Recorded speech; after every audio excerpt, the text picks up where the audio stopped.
My name is Jeff Culhane, and I'm the new play-by-play voice of the Florida State Seminoles and Director of Broadcasting at Florida State University. We are underway. It's Benson returnable. Hash 10, 15, 20. That's blockers. 25 to the 30. Benson, 35, around the edge. 40, 50, 40. Skip the tackle. 30, 20, 15, 10. Can he get in? Shot in the baby! Touchdown, Florida State! Touchdown, FSU!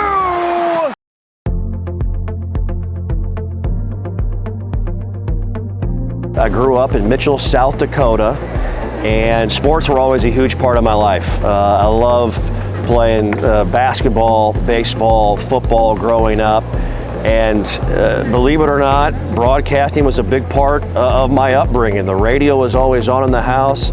My dad was an avid radio listener. Every time I woke up in the morning, I heard the local radio station's morning show, and the jokes and the sports updates and the news reports and all of those things. Just for whatever reason, was a part of who I was growing up, and had a lot of great influences in my childhood. Obviously, my parents, Steve and Bonnie, always taught me the value of working hard and doing the right thing and treating people well. And so, grew up in a great town with a lot of great people, and a lot of great friends, and family was always very important in directing me into the path I eventually chose.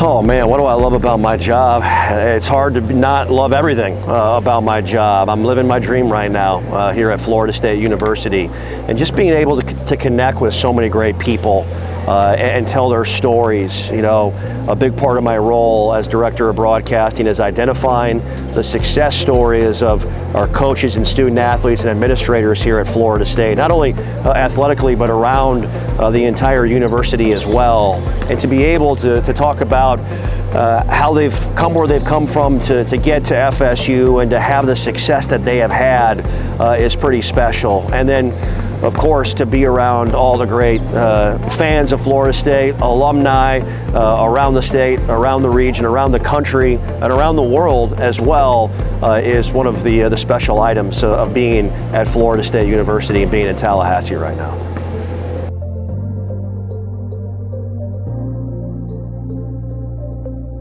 My first day on the job, I was 14 years old, and I was working a weekend part-time shift at KORN Radio in Mitchell, South Dakota. The Talk of the Town was the slogan, the name of the radio station. I couldn't have been more nervous for my first time talking on the air. Let's just say it was a rough day trying to get my radio legs under me, if you will. But playing oldies music, reading news, weather, and sports at age 14, my first day ever working in broadcasting and in radio. There was a lot of work to be done and a lot to learn, that's for sure.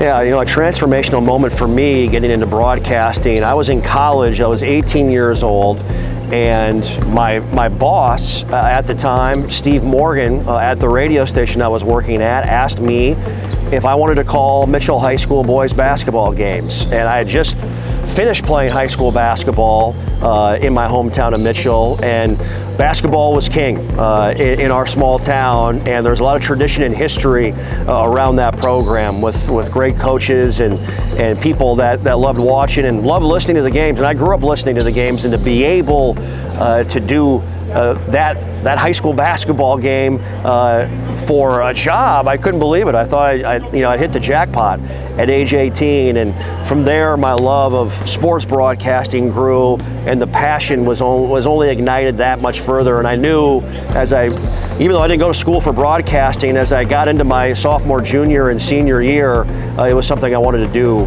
for a career. And man, the places it's taken me has been amazing.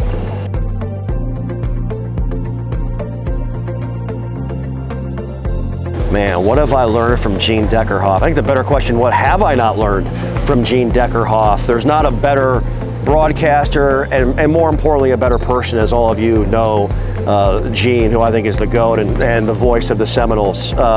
He's been tremendous to me as a friend, as someone that has brought his nuggets of wisdom my way during this first year. We're taking over and replacing him, and he's been great. He's been absolutely fantastic. A quick story about Gene: when we moved to Tallahassee, we were waiting for all of our items to be moved down, and Gene and his lovely wife Ann brought over a folding table, chairs, a rocking chair for my wife Sarah, who had just given birth to our youngest son Everett.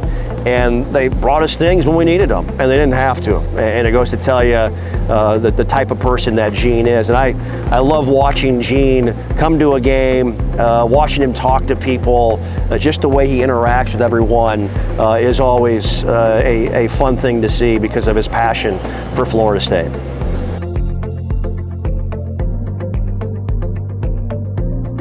You're always trying to find something to make your own from a broadcasting standpoint, and very organic, to be honest with you. It was a big play, a touchdown play at my previous stop, and it just looked like, as the player was running into the end zone, it kind of looked like a Mustang or just a beautiful stallion trotting in kind of into your living room, if you will, or trotting into the pasture out behind your house. And from there it just kind of took off. It got legs, and I've kind of kept it with me through over the years. And so whenever you see or you hear a big play or a big call with Florida State football, you'll hear trot in there, baby, coming your way on some big memorable plays to come for the Noles.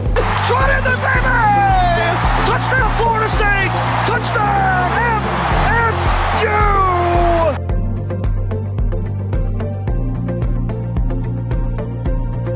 FSU! I always, as we were moving, and we had a long time on the road to get from Fargo, North Dakota to Tallahassee, Florida, I was thinking about what would make a great win, what would be a great signature call, what would be a new tagline that I could sort of create and bring. And I didn't know how it would take effect or how it would take hold, but we found out right away the block on the Bayou in New Orleans this past fall, when Culhane Brown blocked the extra point with no time left versus LSU, and fire up the war chant and plant the spear took off. And I had actually said it for the Duquesne game the week before, but certainly the way that game ended and the impact that game had on so many, it caught hold, and one that I'm happy about, I'm proud of, and look forward to saying quite a bit after a lot of Florida State wins here for years to come.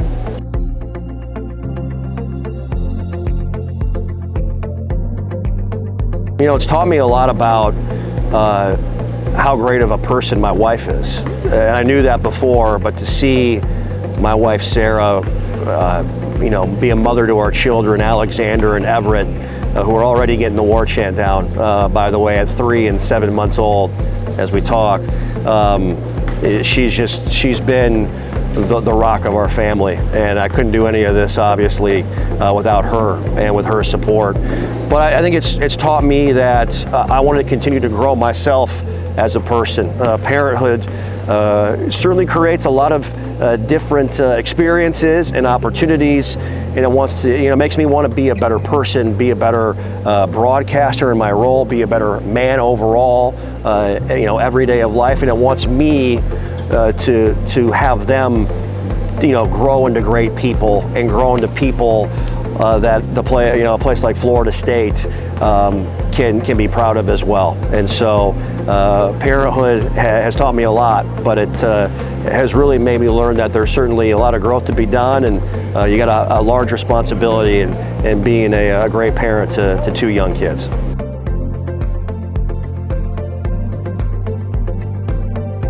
I think the first time I saw Osceola and Renegade plant the spear at midfield at Doak Campbell Stadium, Bobby Bowden Field, the hair went up on the back of my neck and on my arms. It's truly the greatest tradition in all of college sports, period.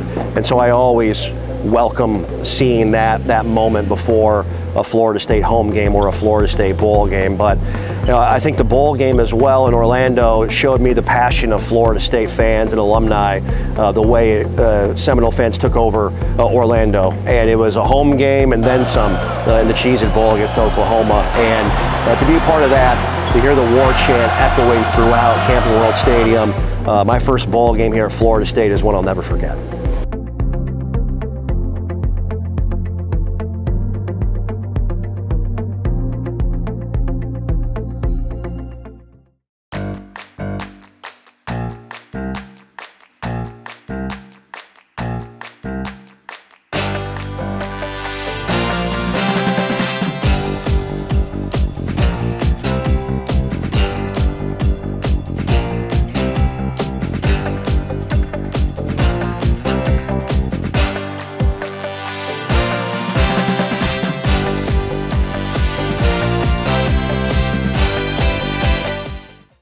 This episode is sponsored by the Alumni Benefits Program. Travel is back. If you're planning a trip and want peace of mind, don't forget travel insurance. With flight delays, lost baggage, and unexpected illnesses, it's more important than ever to protect your trip. Buying travel insurance through the Alumni Benefits Program is easy. Get a quick quote, compare plans, and choose the right coverage for your travel needs and budget. See for yourself the additional comfort our plans can provide. Visit fsualumnibenefits.com. That's fsualumnibenefits.com.